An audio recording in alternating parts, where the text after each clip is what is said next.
कुल तो ठीक बा, लेकिन ई बात किसनवा के तू कौनो कीमत में मत बताई। अरे काहे रोवा तलू कनिया?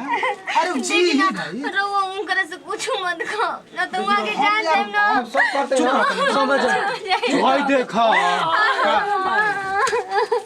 कहीं ना बाबूजी ये हमारे मालिक नहीं करदार बलोन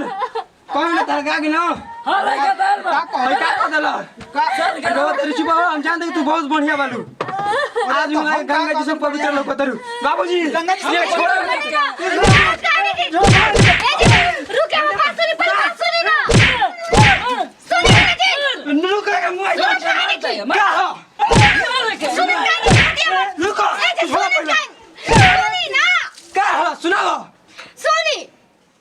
हमारा के इन साल छठ में नया साड़ी किनम बढ़िया। हां छठ में तुम सोचले मैंने दोनों आदमी छठ करे के अब बाबूजी के छठ करवाई। बाबूजी भूखिए जी, 2 दिन भूखल जाला। ओसे का बाबूजी कहली हन आज बढ़िया साड़ी सुनो ना बताई हम पूरे साल सोचले अपन ना। सुनो ना हम सोचले ना कि तोके गुलाबी रंग के साड़ी साड़ी नहीं हम ना धोती पहने घाट पे चले बढ़िया से और सोचले पता बा लौका भात रहलन एक दिन, हम लौका ना खानी ऐसे बड़ा सोचत रहे कि भूखी कि ना तो छोड़ो भूखी। ना हम जींस पैंट खरीदले वाली सोचले वाली ससुरारी चले के समय है अजी चुप चोरी जींस पैंट किन लेनी, हमरा के एगो कुछ ना किन एगो तारा के साड़ी खरीद हमरा के ले। ब्लाउज सिवा देम ना, ब्लाउज हां करिया रंग के कोनो को चल जाए। हां रुसो मत एगो हम सोचले भाई ना कि आज मालिक घर जाके तो 100 रुपया लेके आ तारा के साड़ी और कुछ ससुरारी जाए खाती वो सामान खरीद लेके आ कहां से पैसा उ दिन कौन काम कर मालिक ना दे मालिक हमनी के वफादार मालिक हम सेवक है अभी मालिक हमें फोन कर अभी दबल चल जाए ना जी मत जाए यार। और जान तो हमनी के ना मालिक एगो बात कही हो हम मालिक पर हमर क्वेश्चन तो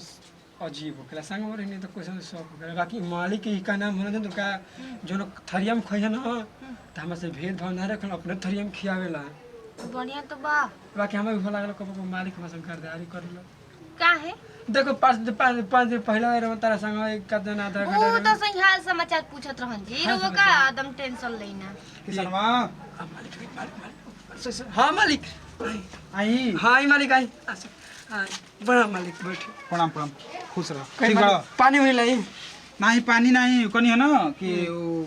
दे देनी है फिरिंगिया के 10 तार पापा के। हाँ 10,000 रुपया काल कले रहल ना कुछ साड़ी बैठी वाड़ी जी रहो किने के बैठी। तो दे देले बानी। ठीक बा जा तनी कनिया से 2 बात बतिया ले हम। ठीक बा मालिक ठीक बा मालिक जा। अजी अरे जाए तो कनिया कनिया ना के गोर नहीं बनारस जानलू तो का कर बनारस को नहीं जा। परसों दिन में गोइला रही जा। अरे परसों दिनवा हां हां हम किसना हां तो का कहीं बता दे कि ना करले बता दे तो बताई ना का करे को नहीं जा। वो कुछो ना चेक करे नहीं जा ना हॉस्पिटल में। बाकी कुछ भइल नहीं है, टेंशन नहीं लेबे कनिया ना, एकदम टेंशन मत लियो। का चीज के चेक कर करे जा, हमरा तो बतालो नहीं कोन कुछ। अरे वो कुछो ना तन की है जी दुखात रहे ओकर तब कह दे ना जान तनी ना पेड़ पर से वहां के गिरल में लगता घाव लागल होई। रिपोर्ट ताइल बाकी साला जी ही ना का करी बताई कि जान तो कनिया टेंशन नहीं लेबे के 2-4-5 लाख रुपया के जरूरत है ना तो हमके बता दियो। ए जी देखी कैसे को के उनकर के बढ़िया कर दे, हमार पति परमेश्वर बानी उनका बिना हम ना रह पाए। टेंशन नहीं तू मतलब ओकरा कुछो ना होई, हम बानी ना, मालिक पर विश्वास बानो। सही बताओ कनिया तू किसनवा से कितना प्यार करेलू? बहुत है। बहुत प्यार करेलू। हां अगर साल भर खातिर वो कहीं चल जी तब काहे के चल जेम बुआ के हमरा बिना रह ना पाए, बुआ के हम ना रह पाए। अरे एगो बात कनिया भाई अगर कहीं चल जाई तब ना जाई बुआ के ना, हम ना रह पाए, मर जीव हम। मर जीबू।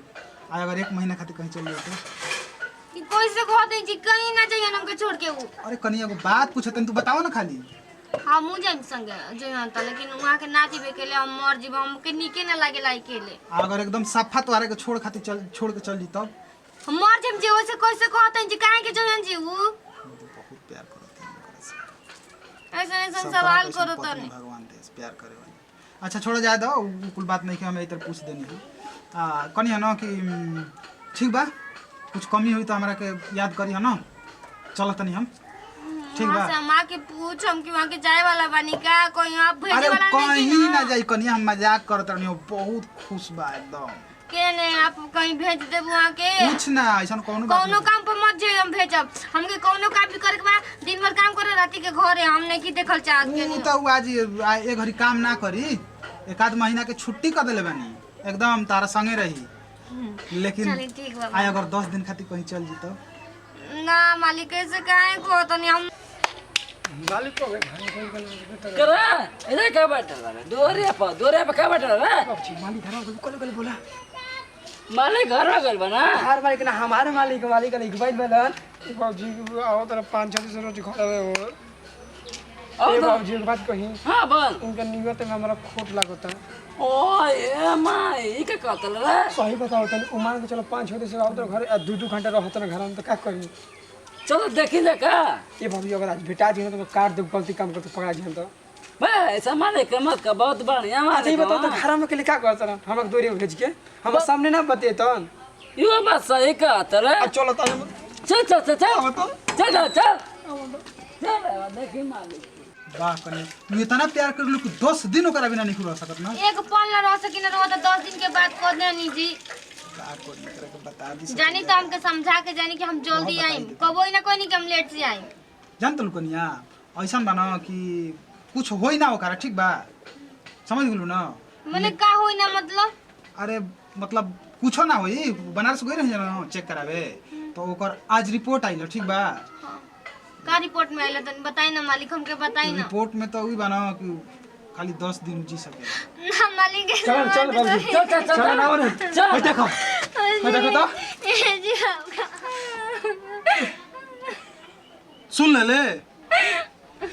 मालिक हमसे बहुत बड़ गलती है गलती हो गई हमरा के जनले से कि मुंह इधर से बाप बेटा धके मालिक मने के क्षमा कर दे तना दिल में पाप मालिक छछा के ऐसा बहुत चली जा हमारा नियम है ना मालिक के बात गलती बस सब मालिक बोल दी जान तोरा में कितना रुपया लगले बनी गलती? 10 लाख रुपया तोरा में लगा चुकल बनी ना तू जाना तल ना तोर बाप जाना तल ना तोर मेहरा जानती है आज है बेरा उहे बात खोल के पता नहीं कि देख तोर मरद जियल ना रहत लेकिन हमारे देन बेटे को दिल्ली से दवाई चलाओ तनी ए मालिक इनका बता नहीं हम क्या अकेले बता दे बाबूजी मालिक के बात गलती बा बता दे कैसे मालिक गलती बाटे एके बता दे काहे के चुप पहले रहनी है रहुआ मालिक भगवान बने मालिक सुन फिरिंगी अगर पहले बता दे रहती ना तो ई आधा मर गिर रही खाली हेडक से हम ऐसे ना के बताइनी आ एबरा कनिया से हम कनिया उहे बतिया होत रहल त कनिया रोवत रहलियो आ तोरा ले जाके रोवत रहली कि भगवान जी अब कि ना जी अब आ तू जाना तले कि मालिक कुछ गलत काम कर देले बड़ा भगवान जैसे मालिक हमारे छंग लगा उतरे हमरे जिंदगी खातिर बहुत सलामती कर दे हम घरे पछाए ना तोर बाप दादा माँ मने के घर पर छाया बन रहा हमार बाबूजी तो हर दोस्त रहो ना हाँ तो वो हमार दोस्त हो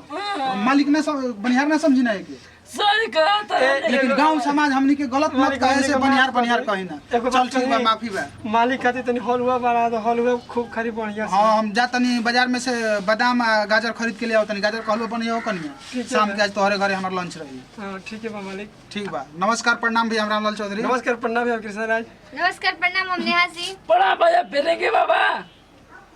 देखिए जब हमने के वीडियो में जौन भी देखे नहीं जा मान के चली कि ऐसा आदमी से गलत फहमी भी हो जाला